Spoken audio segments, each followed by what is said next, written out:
avec tous, et la sanctification sans laquelle personne ne verra le Seigneur. Amen, amen.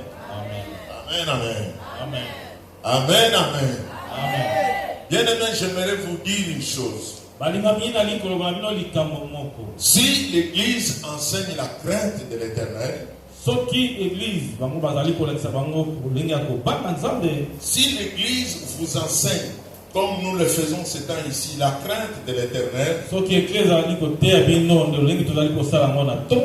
c'est pour une raison fondamentale. La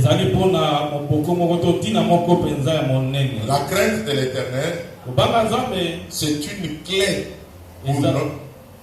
C'est la clé pour notre éternité. Amen, amen. C'est ça d'ailleurs le titre de mon message ce matin. La crainte de l'Éternel, la clé pour notre éternité. L'éternité est divisée en deux. L'éternité auprès de Dieu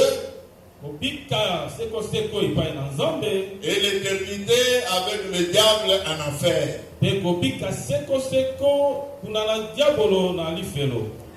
Deux endroits où l'on passera son éternité. Où est-ce que toi tu veux passer ton éternité? Moi, je sers Dieu, j'ai Dieu jusqu'à mon âge ici, malgré les vicissitudes du monde. Moi, ce qui n'a terminé parce que je tiens à passer mon éternité avec Dieu. On a télémia à l'oleng na salle kanzambe pe ko banga nzambe ngai na poni soki na kobika seko seko na ngai ezali tena bika epai na nzambe. Est-ce que vous aussi vous êtes tenté par la même chose? Alors le pasteur a raison de nous demander à être attentif à cet enseignement.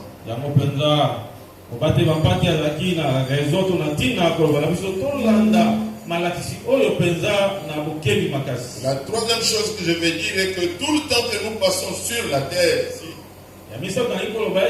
c'est pour nous préparer à notre éternité.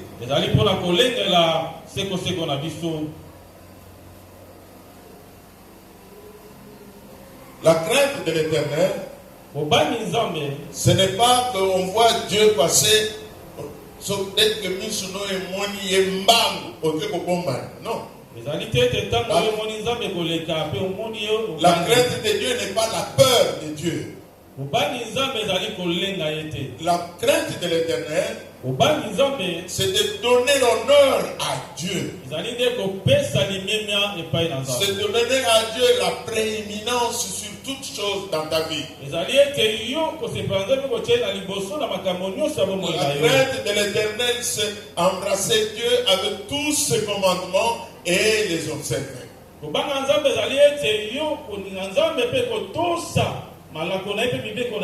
Et la Bible nous a dit tout à l'heure que la crainte de Dieu, c'est haïr le mal. Quand nous mettons Dieu en priorité dans notre vie, quand nous respectons Dieu en tout et pour tout dans notre vie, le résultat c'est quoi? Tout ce que Dieu n'aime pas, nous aussi nous n'aimons pas.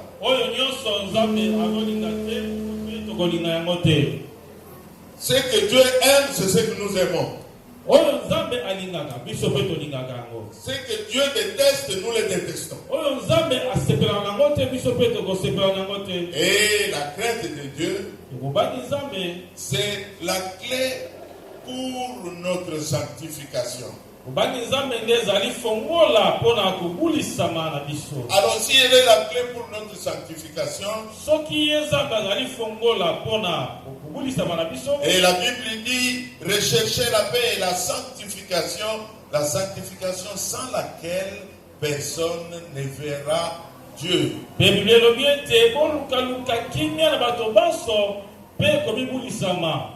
epai na nzambe mpe kobulisama moto azangi kobulisama akomona nzambe mpe moto azangi kobulisama ye akomona nzambe soki moke te.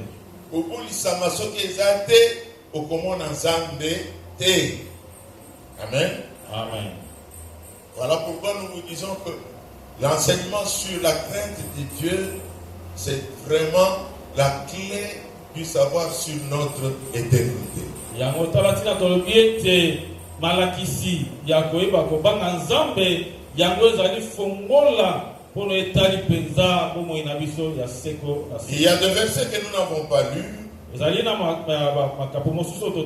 hommes de Dieu qui ont prêché avant moi ont beaucoup insisté là-dessus. Ils nous ont aussi démontré qu'avec la crainte de Dieu, ses bénédictions sont réservées à ceux qui les craignent. Mais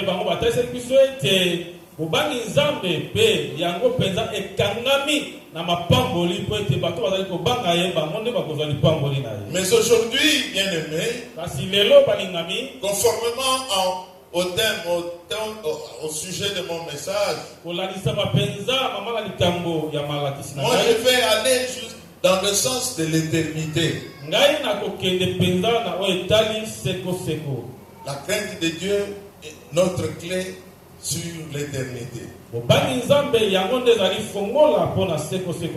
Et pour cela, je vais me servir du témoignage d'une sœur.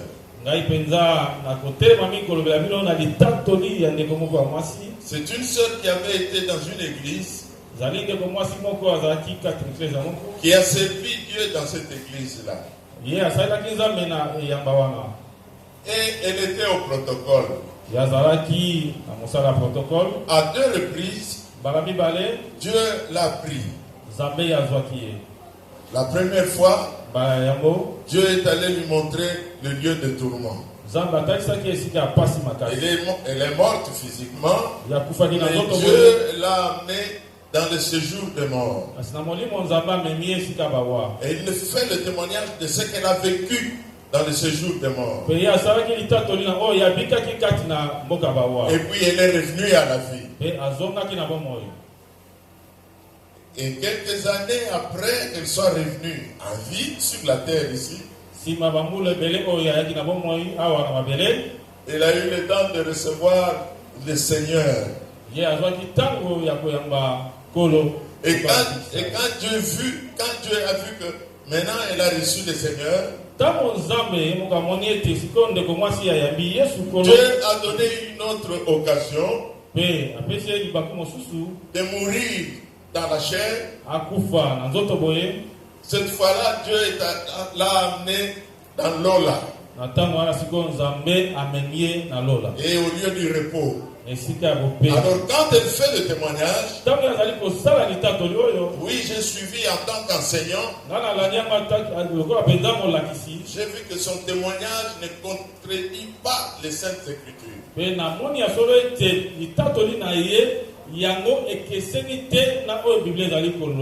Voilà pourquoi j'ai retenu ça pour appuyer notre message, notre enseignement sur la crainte de Dieu.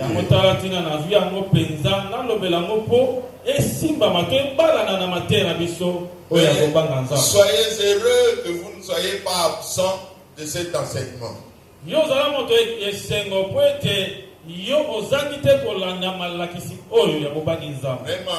il faut louer le Seigneur qui t'a permis de ne pas t'absenter aujourd'hui, de venir au culte.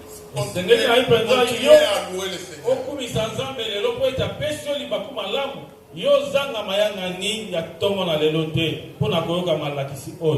La sœur, elle était à l'église comme protocole. À l'église, tout le monde l'a trouvé une sainte, une bonne sœur. Dans son témoignage, il dit, à l'église, j'avais donné l'impression à tout le monde que j'étais vraiment une sainte chrétienne. Mais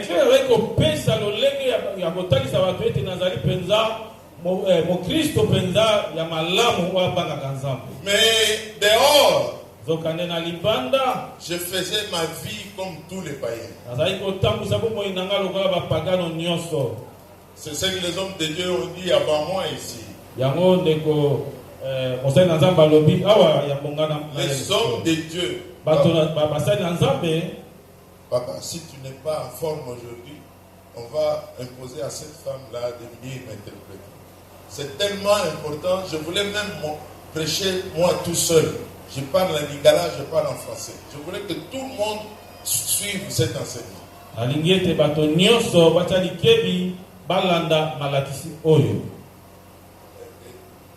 Comment tu veux venir interpréter?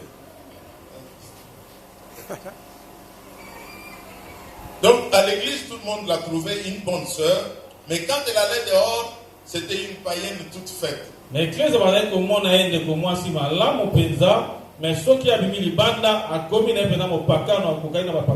Dans ses aventures, elle a attrapé une grossesse. Plus moyen d'aller à l'église montrer qu'on est sainte avec un ventre gonflé.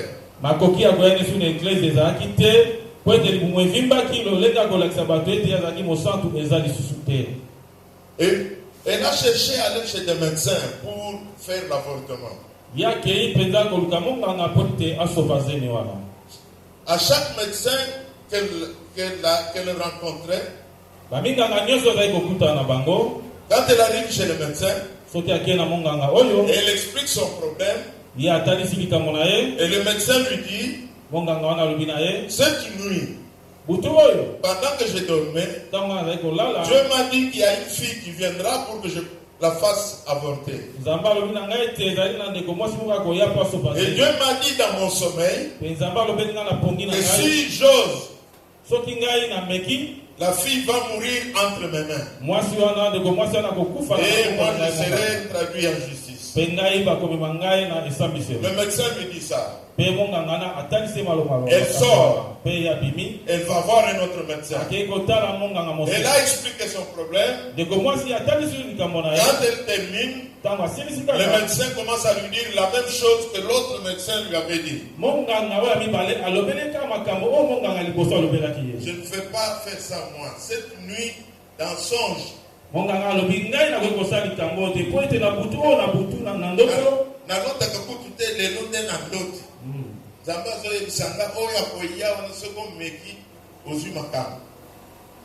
quatre médecins et qui lui ont dit chaque fois la même chose. Elle a gardé sa grossesse. Elle a accouché. Ça s'était bien passé. Alors après avoir accouché, elle s'est endormie. À un moment donné, pendant son sommeil profond, elle a senti comme si elle dormait dans l'eau. Mais quand elle se réveille, elle veut vérifier l'eau là vient de quoi, elle regarde, c'est le sang.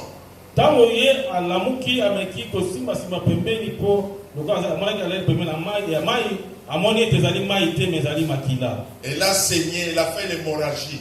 Et pourtant elle avait bien accouché. Alors le docteur a commencé à tout faire pour la récupérer. Les ce qu'on l'a dit, c'est que bandokio et bandokafi na yo balingakate obima. Il ne faut pas rire.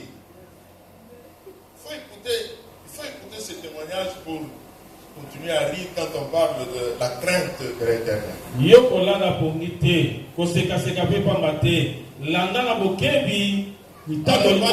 Les médecins se sont regroupés et ont commencé à lutter contre l'hémorragie. Mais pendant ce temps, elle dit qu'à un moment donné, et Masuki, pouf. Mais c'était quoi? Akati Motem. Alors quand les médecins disent ça, il y a Yoki. mais à répondre, il y a mais avec même possible vide. Elle était déjà partie. Alors après sa mort, il a vu qu'il marchait sur une longue route. Il n'était pas seul, il y avait plusieurs personnes, les vieux, les jeunes, les enfants. Et brusquement, ils ont rencontré deux hommes très gros et grands, tout noirs, avec un costume comme kaki, mais kaki sale. Amoni na poasa bato moko mibale lingambe milai penza bango balataki bilamba ya langi ya kaki me kaki moko ya mbindo. Ici à leur tête, mituna bango, ils n'ont pas d'oreilles. Bazana matoite. Ils n'ont pas de yeux. Bazanga miso. Ils n'ont pas la bouche. Bazanga minoko. Mais ils parlent, ils entendent et ils voient. Pe bazali komona. Ce sont les démons. Et ils ont leur nom. Démon abatteur.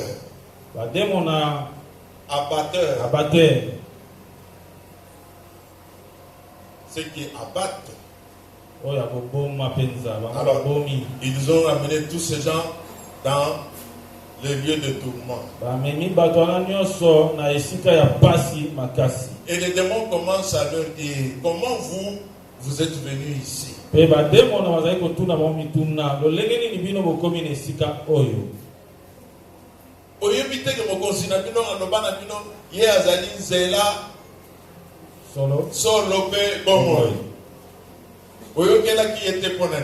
Chez eux, ils ne citent pas le nom de Jésus-Christ.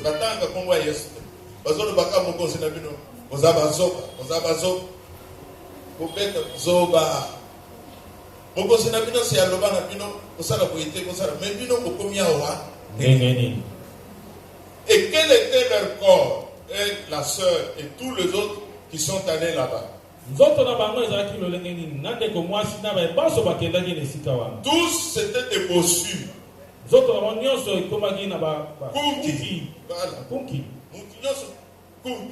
Donc charge à maman Soumo et Banova, le lieu de tourment. Et c'est la frappe là-bas. Même si pendant la vie tu avais servi Satan,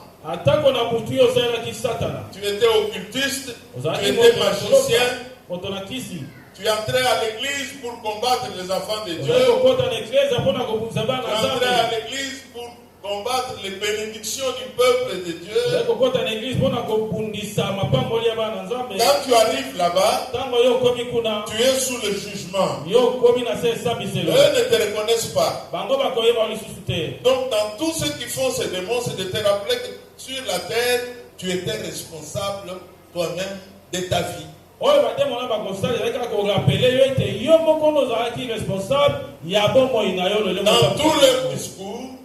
Dans tous leurs discours, ces démons-là voulaient prouver aux hommes que le diable, leur chef, n'arrivait rien à voir dans ce qui vous est arrivé.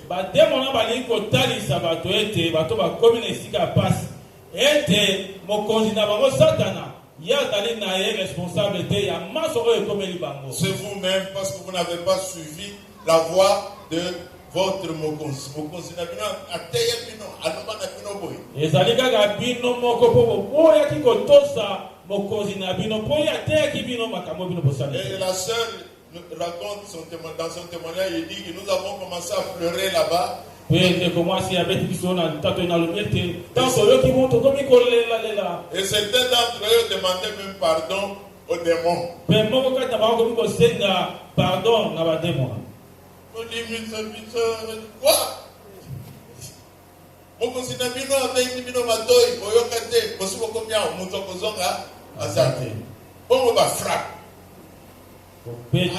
Et dans le lieu de tourment, il y a des cellules. Ça rejoint ce que le pasteur Wong Yu de Corée avait aussi fait comme témoignage.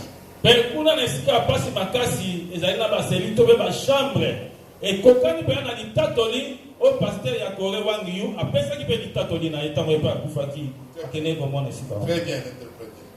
Et alors pour classer les gens dans leur cellule, pour la kotia batona ba chambre wana, tu vois ton péché chéri. Omoni lisumu oyo sepela kanangu makasi wana. C'est ce jour-là ils ont un cachet avec ton péché chéri. Au sommet de leur bâton, ils te collent ça sur la poitrine. Ton péché chéri la sort là-bas sur la poitrine. C'est ça la clé pour ouvrir la cellule dans laquelle ils vont t'enfermer. Lisumu yo olingaka mingo sepano mingi makasi yango ndeko za la fongola oyo ko fungola lo ekuki ya chambre wana boyo kota tombe kasho milangwa pa babeta caché oyo wana ba demon batikeli yo nzela yo za la likosi lokolo yo za déjà na caché oza déjà na clé ya ko fongola cellule porte fungome ya momo okekuna okutani na oyo bazaki déjà na kasho wana na ba démon babani pour frapper